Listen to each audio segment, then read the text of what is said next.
Initially, often they're not set up very well at all. If you look at most people who are 18, 19, 20, even into the late 20s, most people are not having to think about financial planning.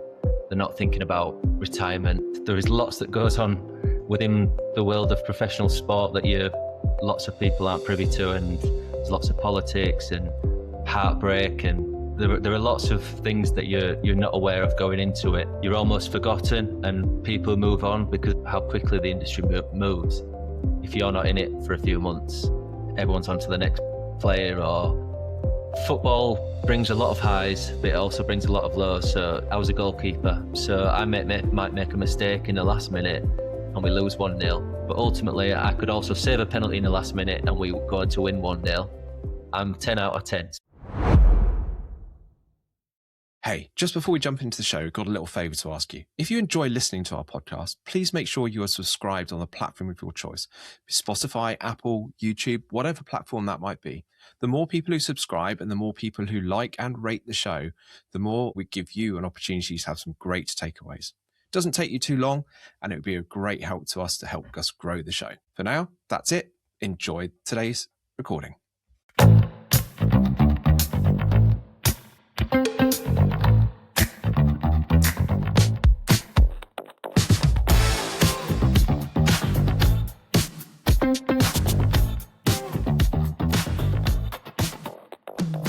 Good morning, Alex. Thank you for joining the Business Takeaway podcast. Great to have you on the show today. Can you give a bit of an introduction about who you are and a bit of background to where you've got to today? Yeah, so I'm an ex-professional footballer. I spent 18 years within the game, playing for Huddersfield Town, QPR, Cardiff and Leicester. I retired around 3 years ago, and now I've transitioned into quite a different world in financial planning. So I work at Brooksport, and we are financial planners that advise professional athletes all around finance to try and set them up for life. Often it's not very easy, especially with lots of athletes in the 20s to try and think about the future. But that's what we're trying to do, and we work with over 250 professional footballers and lots of athletes within other sports as well. Before we get onto the financial planning side, you were professional football for the period of time you did. What was the dream when you entered to go and be a professional footballer? And was that the reality at the end of the career? Did you get the career that you expected to have, wanted to have?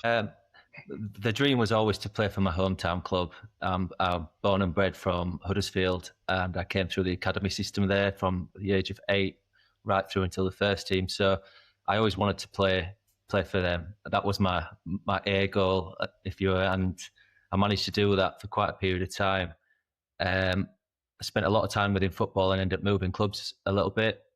And there is lots that goes on within the world of professional sport that lots of people aren't privy to, and there's lots of politics and heartbreak, and there are lots of things that you're not aware of going into it. And you find out quite quickly what a brutal industry it is. So by the time I'd finished playing, I was probably ready for a change. That being said, I'll live my dream. I was a professional footballer for 18 years. But I think within professional sport, often you retire quite young and there's lots of life to live after. So I'm sort of on a new challenge now, and I'm really enjoying it. Footballers especially in today's world, perhaps not 30, 40 years ago, but footballers today earn a lot of money from an early age. How do you think young players today are set up for when their first big contract arrives? Be that $5,000, $10,000, if they've been on a scholarship of 50 quid a week or 100 quid a week or whatever it is. How are they set up for that, or are they not indeed set up at all? Well, initially, often they're not set up very well at all. If you look at most people who are 18, 19, 20, even into the late 20s, most people are not having to think about financial planning. They're not thinking about retirement, probably into their 30s.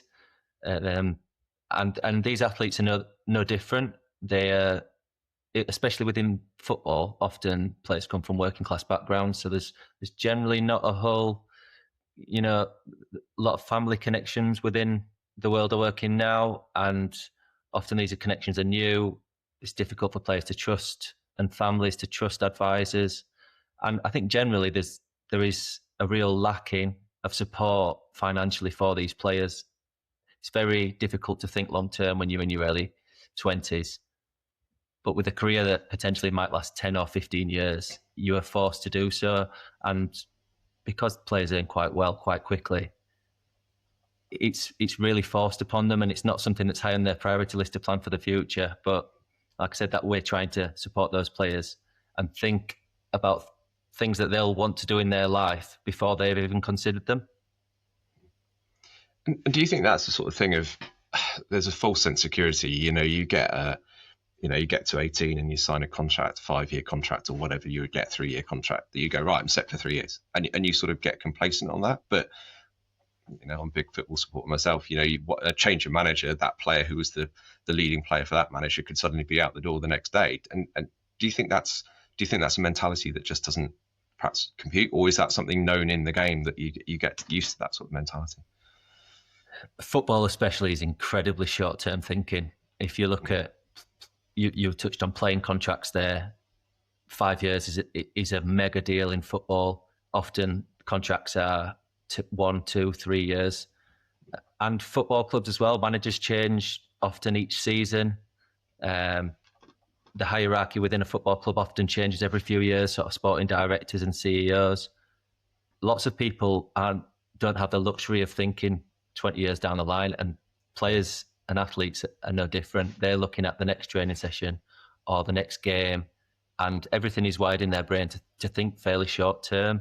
So it's no real surprise that athletes find it difficult to think about life after they're playing when their entire world is so short term in its thinking. What time did you start to think about it? Because obviously you've now moved into this financial planning career, which is fantastic. When did Alex wake up and go, oh, I'm 25, 30, whatever, and went, I need to do something about my life after the game? Yeah, when I was about 20 or 21, there was a bit of a blessing and a curse. So I had quite a nasty knee injury, and I was out for 11 months, and my left knee has plagued me throughout my entire career. I failed almost every medical I've been on and managed to blag my way through contracts. And getting to 33 when I finished playing, it was daily reminders about how I've got a bad knee. And I think that probably negatively affected my football career, but also it forced me to think a little bit differently. I knew that I was going to have a chronic knee injury, and this was not going to last forever. This might last until I'm 25. It might be 30. It might be 33 as it was. So that was forced upon me to think a little bit further down the line, because I knew that no contract was promised. I had an early medical on my first move at QPR, and I almost failed that. So that was a big wake-up call, and I thought, right, I need to really knuckle down and think about the future, because nothing is promised within football, and things change very quickly. And that was a sort of catalyst to you to go, right, I need to go out and find out what I'm going to do next? Or did you have a clear indication that you were going to go, right, I want to go and be financial planning? You might not have done. Or did you want to stay a coach? Or did you just go, I need to do something, but I don't know what that is at that moment in time? No, I think initially all my thoughts were, I need to protect what I'm earning now, because I was aware that I was earning really, really good money, especially for my age. And a lot of my thoughts were around protecting what I'm currently earning and making sure this can go on to last a longer period of time. I think whilst I was still playing, a lot of my focus was just on playing, rather than a second career. And this move into financial planning has sort of happened fairly organically, because I was a client myself with Brook Sport for the majority of my career. So from that early stage when I started thinking about the future, I've been a client, so I understand the processes really well. And so this move into this career has happened quite organically, but it's also felt really rewarding. And I wanted to do something that was a little bit on my terms. It's quite a flexible way of working, in that you can run your own diary, you can be really busy if you want to be, and if you're really motivated, you can do quite well out of it. And I think that's sort of a life I saw myself living, especially after a football career that is really restricted. So you're told where to be, when to be, what to eat, what time to go to bed. I wanted to have a little bit more flexibility in my life, and this career has allowed me to do that. But like I said, it's been really rewarding because I feel like I'm really helping people and making a difference to people's lives. And when you woke up and you went, my left knee is not going to sustain, the career, were you different to everyone else in the changing room at that time? Was there the pressure on everyone to go and buy the latest car, go and buy the latest gizmo, whatever, and you actually like, no, I'm gonna save my money, I'm gonna do this and not have the latest car, or what were you seeing from your colleagues or teammates that you were trying to do? Well, yes, there was certainly that, but I think I have to remind players often that you can still live a great lifestyle. We're in an industry that pays its players incredibly well, and we're very fortunate that you can still live a great lifestyle and plan for the future. I mean, it's quite rare in that lots of people, if they really want to build wealth, they might have to make tons and tons of sacrifices for a prolonged period of time.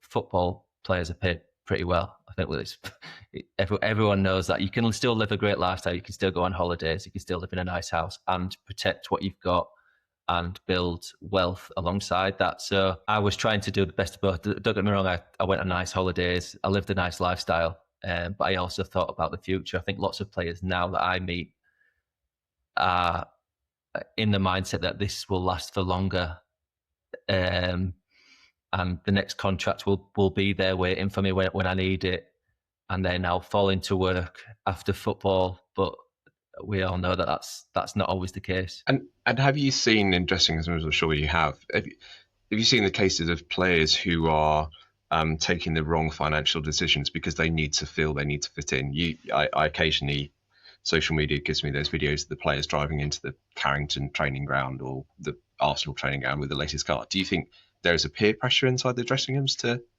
have the flash and show the flash, or is that diminishing now?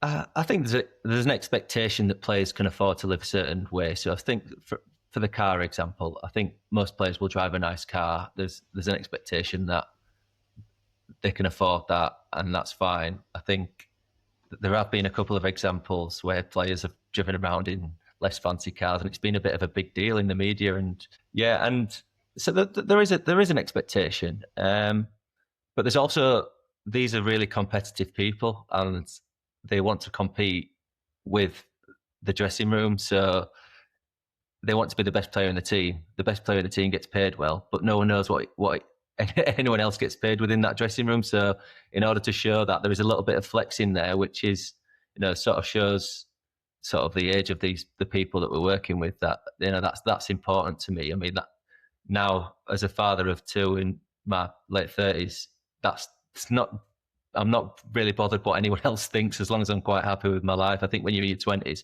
most people care what other people think, and I think that's natural.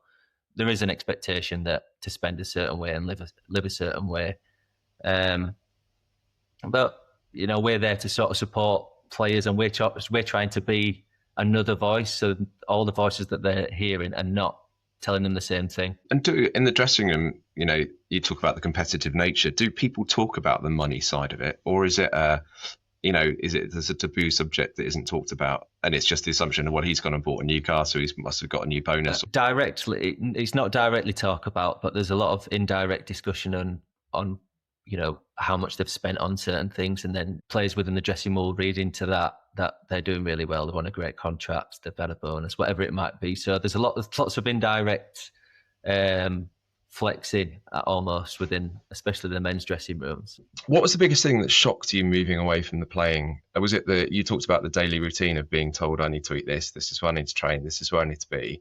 What was the biggest shock for you? To be honest, I knew that was coming. Everyone that I'd played with had retired had talked about, you need to create a routine, you need to, whether that's going to the gym or taking the kids to school, you need to create that routine. So I tried to sort of instill some sort of routine pretty quickly, and I've always been quite an independent person, so I've hobbies away from football. I have friends away from football. So there were other parts to my life other than football. So it wasn't a case of my entire world stopped.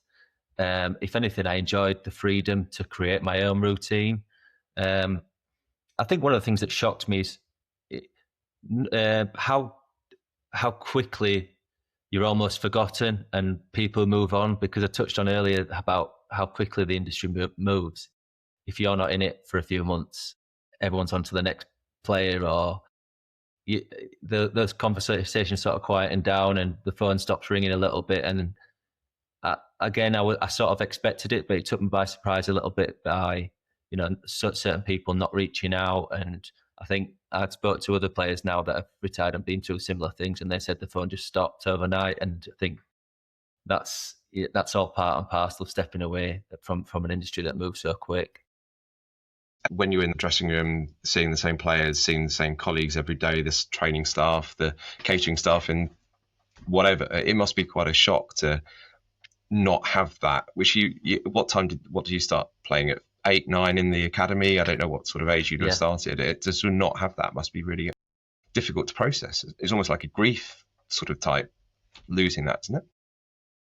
Yeah, and I think I've heard lots of players talk about stepping away, and they feel like they're grieving for a little bit because everything they've ever known stops, and it stops immediately, and it's quite a hard stop. The phone stops ringing.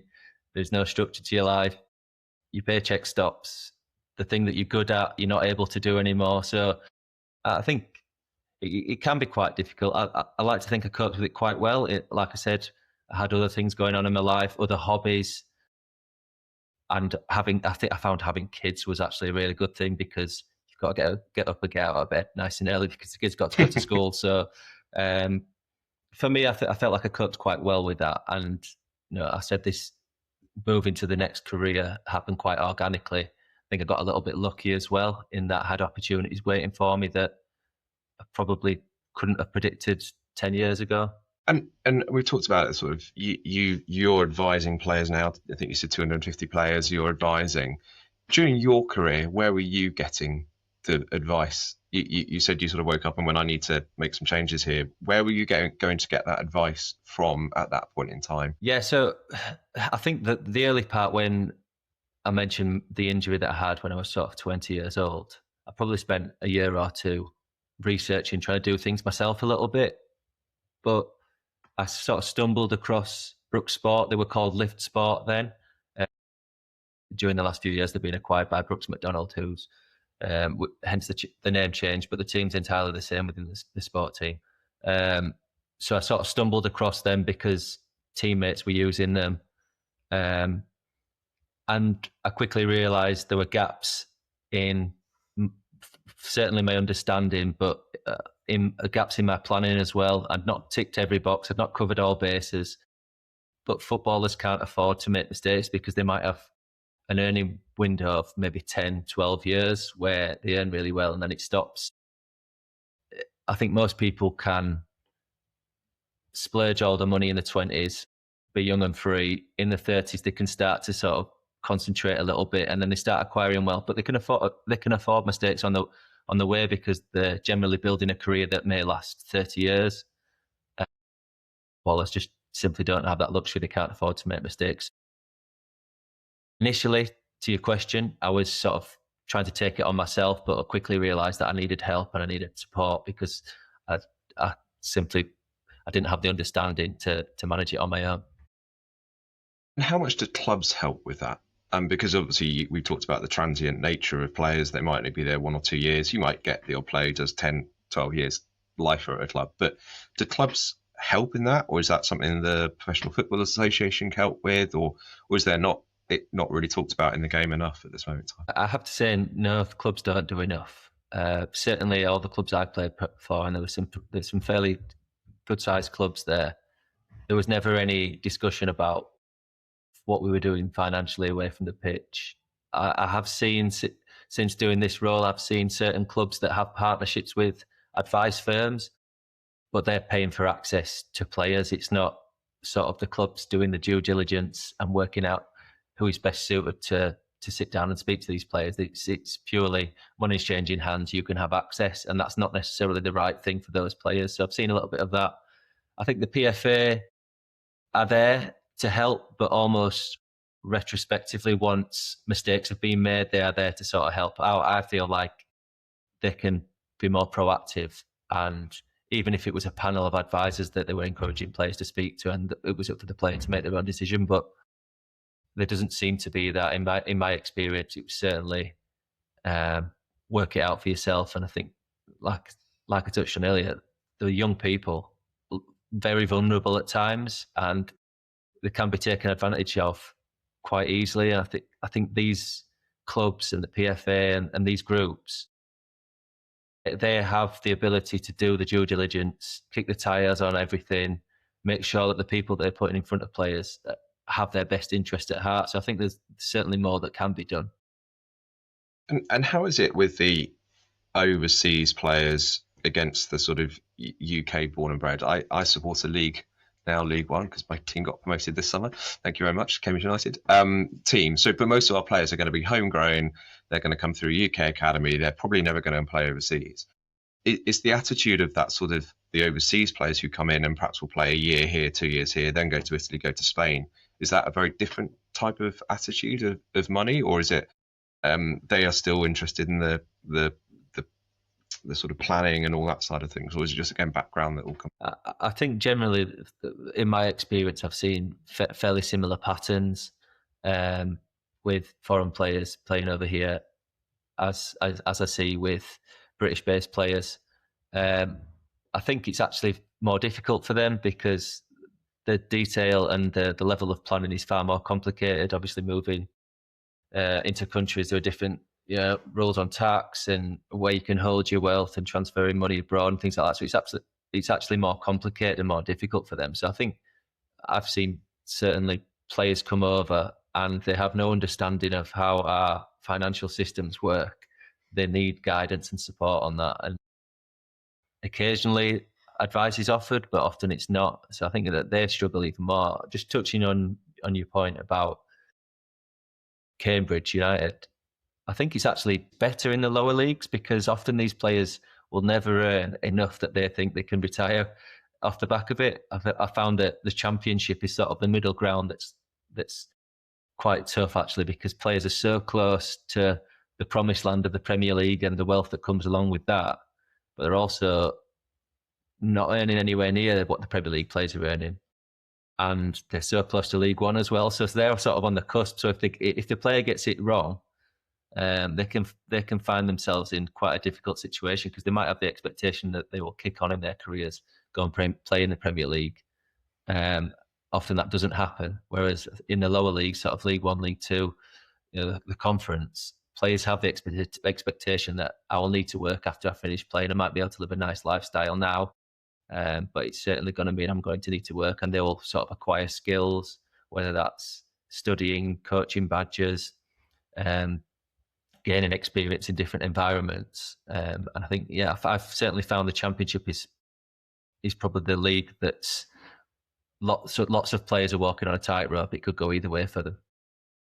Yeah, because I suppose you see, you're playing for a mid-table Championship team. You drop out the team, there you go on a League One loan, or you get transferred, and then you could go to the wrong team that gets relegated. Do you know what I mean? You see we at my club we've had players who were Championship who dropped down to get a first team start, and then they've got injured and dropped. Do you know what I mean? And then you suddenly find them a couple of years later in non-league, and it's quite a big must be huge financial drop, but it must be quite a mentally challenging drop to have that. Yeah, and it happens. It happens far more often than players rising all the way to the top.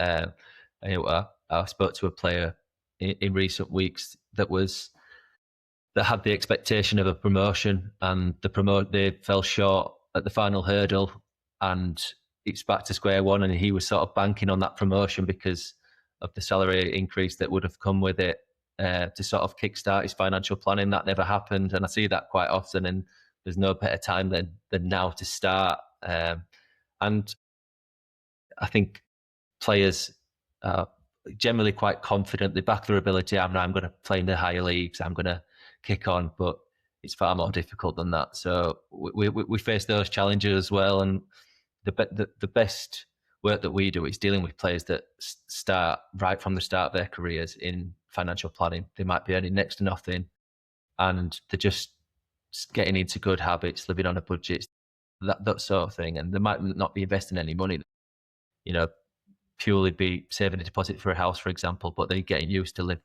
within a budget. And then as they rise through the ranks and earn more and more money, sort of, it's far more of a continuous journey in the financial planning. It's a bit more seamless, whereas that's often not the case. Often players come to us in their mid to late 20s. Now they're starting to think about life after football, and they've already got into a bit of a pickle with it. They're probably overspending.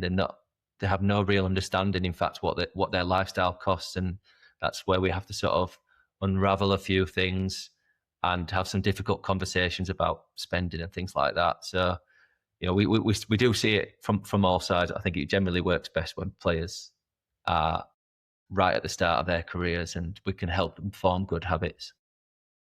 I think I saw a post you put up on LinkedIn the other day about, meeting the parents of the player and getting with the parents. How much, these are young lads who might be really confident around themselves. How much do you see parents involved in their, not a trust funds, they can't access the funds, but do you know what I mean? Are parents involved in this a lot, or they just, a lot of footballers are saying just get on with it themselves?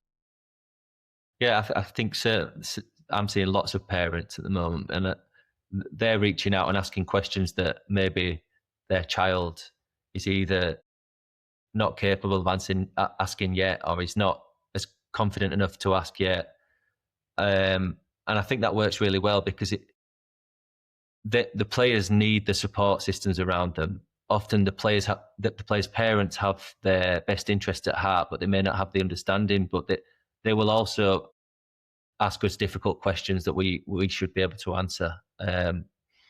So I always like sitting down with the parents as well, because it puts them at ease. I think the post you're talking about was, we went along to speak to a young Premier League player, and you could see the relief on the parents' face that they no longer had to be business manager, because they trusted us. They'd seen what we'd done for them, and they were just relieved to have people that knew what they were doing on their team. So we see that, and that's quite rewarding to see the parents just be able to go back to being parents again and not have to sort of manage their child's career. And fan, I have quite a detailed knowledge of football, I think, for a fan, but I think for the average fan, most people will assume, the general person on the street would assume that footballers are going to be set for life. What percentage of footballers come out the career and actually do you think are set for life to be able to never have to work again? 5%, 2%, 1%? Do you know what I mean? Well, I wouldn't like to throw a number at it, but I would say it would be far less than anyone outside of this industry would ever understand. Even top elite players, you see some really elite players going bankrupt in retirement, and quite quickly after retiring too, because they often feel like they have an unlimited amount of money. The money came into their lives quite quickly. They get used to spending it. Lifestyle costs increase year on year, and before you know it, they've not put enough away to cover their retirement costs, and they're in financial difficulty. So I think the number of players that can go and play golf every day and maintain the same lifestyle that they lived whilst they were playing is probably very few.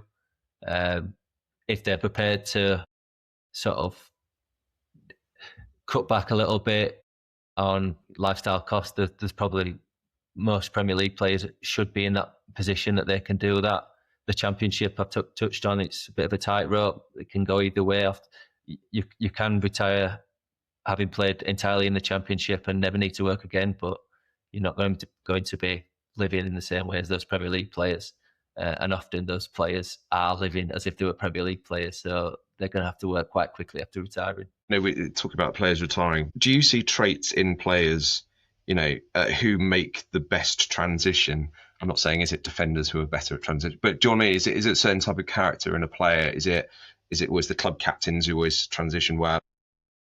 No, I don't think. I've not seen sort of any correlation with anything like that. Yeah, I've seen club captains that are in a real mess financially, and I've seen, centre forwards that are dead flashy, and you think, oh, when we go to meet them, they're going to be a nightmare. And the brilliant clients, they get it, they understand, and there's no sort of, I've not seen any sort of correlation in that respect. So we often go into meetings with a certain expectation, and that is not always, how it transpires. Like I touched on there, I went to meet a player that on the surface of it looked dead flashy, and it turned out all his designer gear was fake. He wasn't bothered. He said he was saving all his money, and he was actually in a really strong position financially. Even on the outside, it looked like he was probably splurging a lot of money. And how many of those players you get to get in front of? Do you have to sort of sit down and explain, or do the players who come to you already sort of know they want to try and do some stuff?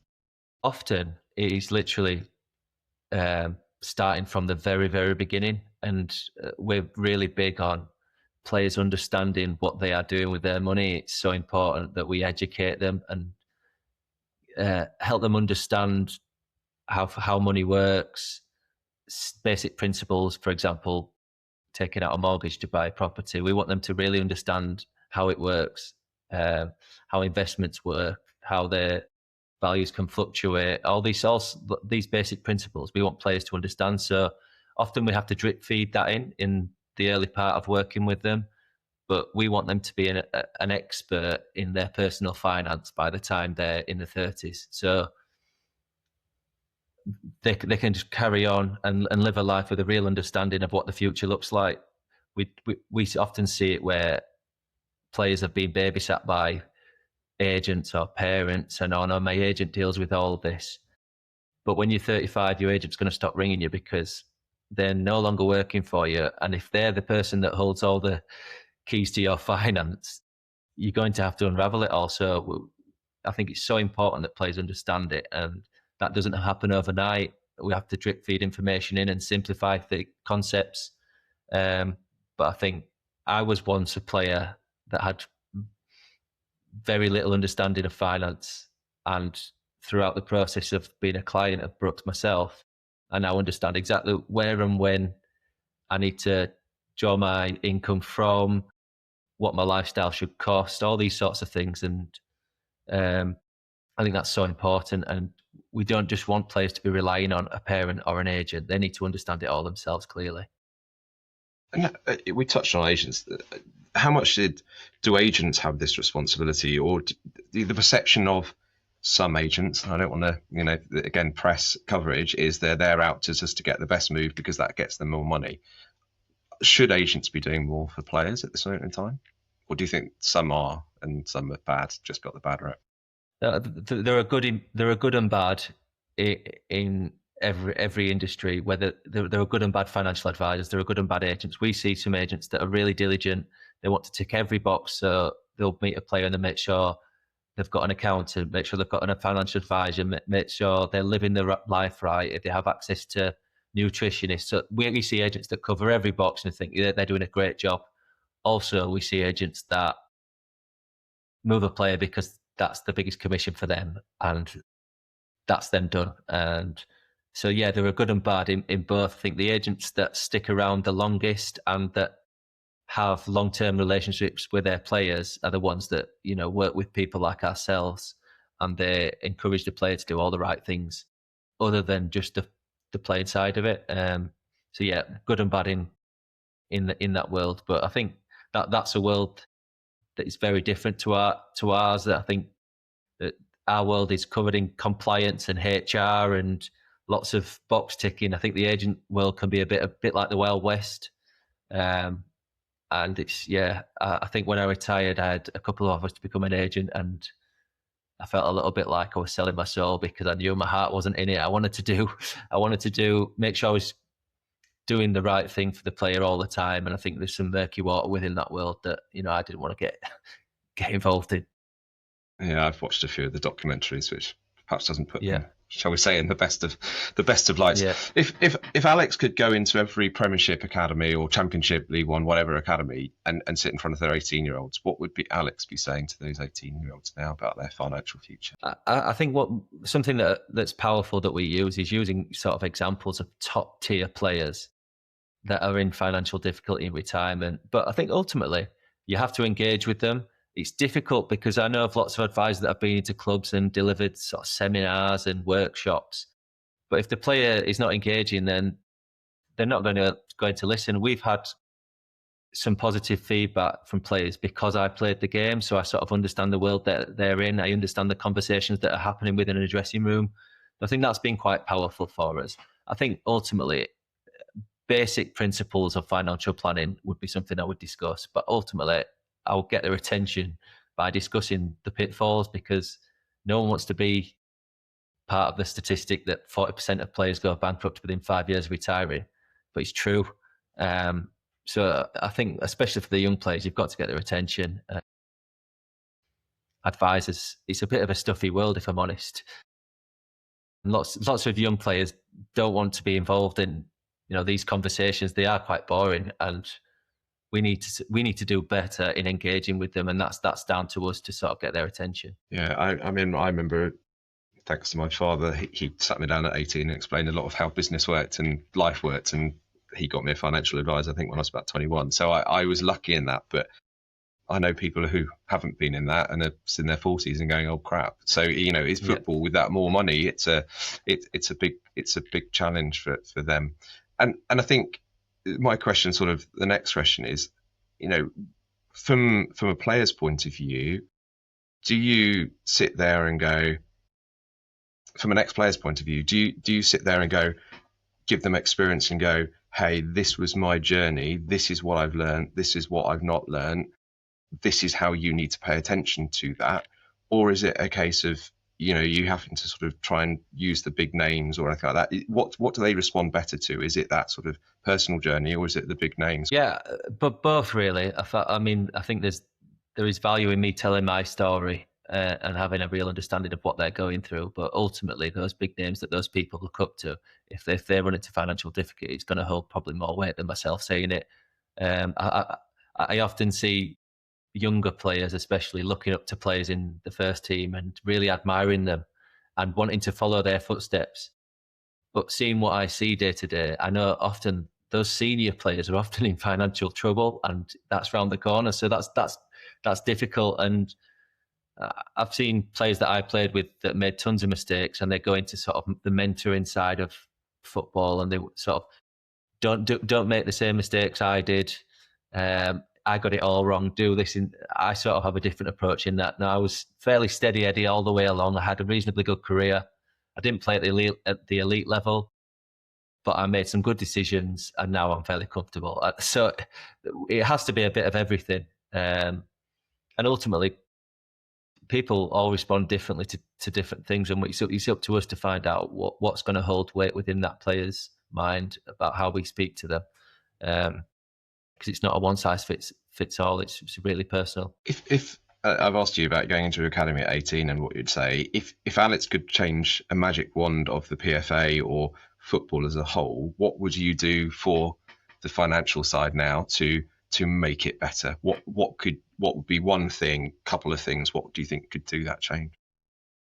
I think sort of mandatory education would be certainly very high on the priority list. I think players going into the academy systems, once leaving school and going to sort of the under-18 youth teams, they need to have a grasp on financial planning, how finance works, so that when they do come along and sit down with someone like myself, they're able to ask really good questions, and they should be able to spot the good and the bad in advisors, and we should sort of empower them by educating them early on. If you were to sit with a person who's going to retire, James Milner just announced his retirement yesterday or a couple of days ago, whatever, and what would you tell them about their first day of retirement? What do you think emotionally? How are they going to feel? Wake up and go, my contract's ended 30th of June or whenever it will end. What do you do on the 1st of July? What would you give them as advice? Well, ultimately, nothing will replace the buzz of football going really well. But football brings a lot of highs, but it also brings a lot of lows. So you might have a week. I was a goalkeeper, so I might make a mistake in the last minute and we lose 1-0. The entirety of that next week, I feel rock bottom. I'm a 1 out of 10. But ultimately, I could also save a penalty in the last minute and we go on to win 1-0. I'm 10 out of 10. So there's a real scope of 1 to 10 how you might feel week to week. If you're fairly sensible, every day of retirement is a 6 or a 7. That's how I would. If you can live with every day being a 6 or a 7, you'll be just fine. If you still need that 10, I think that's where the worry is. And do you feel being a goalkeeper, which, as you said, you can be the absolute hero or the absolute villain for a club, right? At times as a player, do you feel that has equipped you different? Is there a different mentality being a goalkeeper, basically, because you are the one player who plays in that position? There's 2 centre backs or there's 2 centre midfields or whatever. Do you feel that there's a different mentality being the goalkeeper and has set you up differently? I will say that goalkeepers seem to deal with retirement a little bit better. When I talk about some weeks might be a 10 out of 10, those weeks are few and far between as a goalkeeper. a good day at the office is going unnoticed as a goalkeeper. It's a bit like a referee. So we're far used to not being the hero in this situation. That is probably the one position where I think they're probably better equipped to dealing with each week being steady Eddie. And centre forward either scores or they don't. Good centre forwards might score 20 goals a season. They get lots of highs. We're not used to that as goalkeepers, so I found that goalkeepers are usually they seem to be able to cope with it a little bit better, and they're quite thankful of not having the 1 out of 10s as well, because those seem to come more often than not. And when you sign your first contract at 18, or I presume 18 or whatever age you signed that, what piece of advice would you, if you could go back and sit on Alex's shoulder there, what piece of advice would you give that Alex? 1, about football, and then 2, away from football, that you would wish you could give yourself then again? I would certainly say as away from football, in terms of what I'm doing now financially, I would say write down everything that you spend.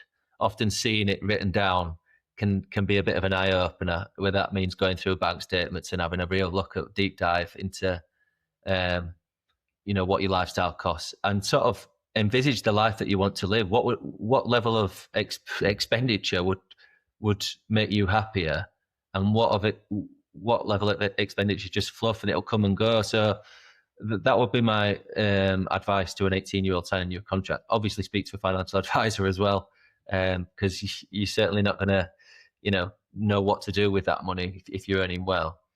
And on the football side of it, I would say enjoy it as much as possible. There are enough bad days that you need to really enjoy the good days. And you're in an incredibly privileged position to be able to play football every day. Lots and lots of people will dream for your life. So to be getting worried about it and stressed about a career that's absolutely brilliant, I would say just enjoy it. Forget about all the noise that's going on around you, and you're playing football every day. What a great lifestyle. Yes, I don't know it's less than 0.1% or 1% of people who come through the academy or something make it as a career or something, isn't it? Stats.